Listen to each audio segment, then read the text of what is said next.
हाय, Mrs Sunanda किचनमध्ये तुम्हा सर्वांचं स्वागत आहे। आज आपण तिखटा मिठाच्या पुरीचा एक नवीन प्रकार पाहणार आहोत, टोमॅटोची पुरी।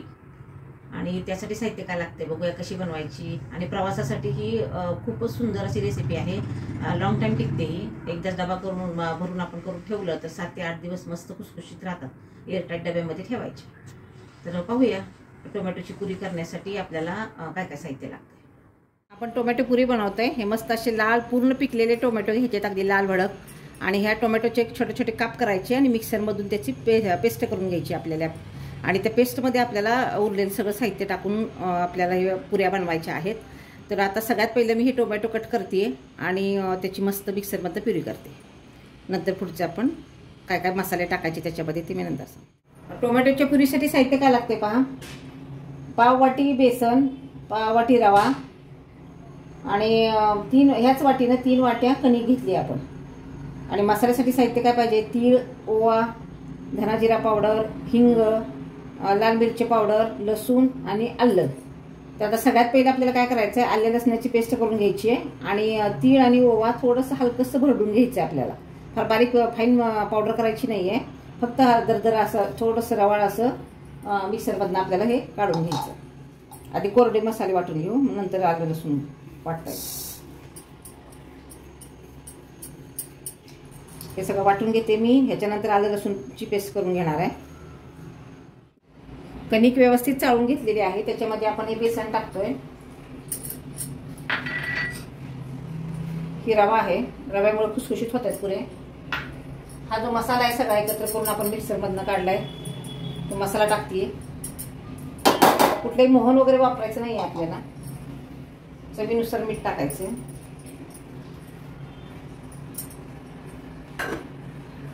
आले लसूणची पेस्ट टाकायची।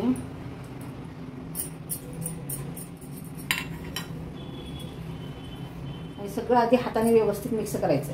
नंतर आपण जी टोमॅटोची प्युरी केली आहे त्याच्यामध्येच आपल्याला पाण्याचा वापर न करता मळायचं। मसाला सगळीकडे स्प्रेड व्यवस्थित झाला पाहिजे। आता लागत तसं आपल्याला टोमॅटोची प्युरी टाकत जायचं त्याच्यामध्ये। टोमॅटो आपण भाजला किंवा तळलेला नाही, कच्चा टोमॅटो आहे।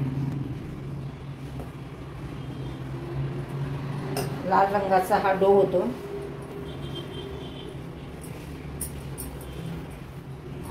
हे मी व्यवस्थित मळून घेते। नंतर आपल्याला 20 मिनिटं तो डो भिजायला सोडून द्यायचा आहे। त्याच्यानंतर आपण पुऱ्या लाटणार। 20 मिनिटं झालेले आहेत। पीठ आपलं चांगलं भिजलेलं आहे। आता आपण थोडं चपातीला जेवढं आपण पीठ घेतो तेवढंच घ्यायचं आहे।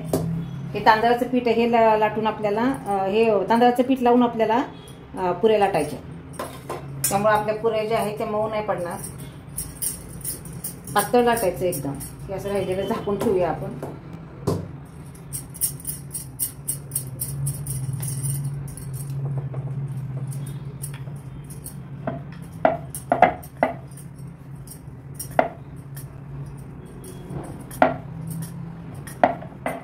शक्य तेवढं पातळ लाटायचंय। आणि हे मी डब्याचं झाकण घेतले, ह्या झाकणाने मी पुऱ्या कापणार आहे, म्हणजे एकसारख्या पुऱ्या दिसतील आपल्या।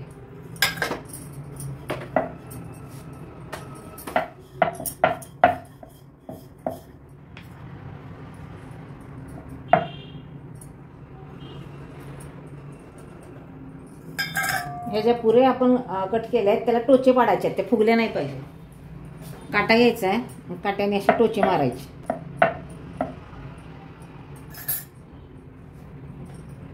जाडी बघा पातळ आहे, कुरकुरीत तळायच्यात आपल्याला।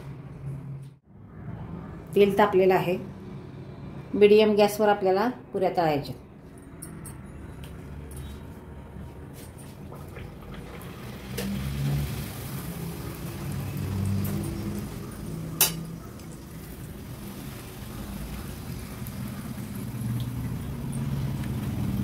कणकेचं प्रमाण जास्त आहे, त्याच्यामुळे थोड्या जास्त वेळ आपल्याला तळावं लागते, तरच त्या क्रंची होती।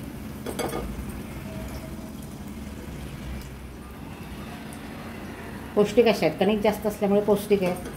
कुठेही मैद्याचा वापर नाही आहे, मोहन आपण टाकलेलं नाही।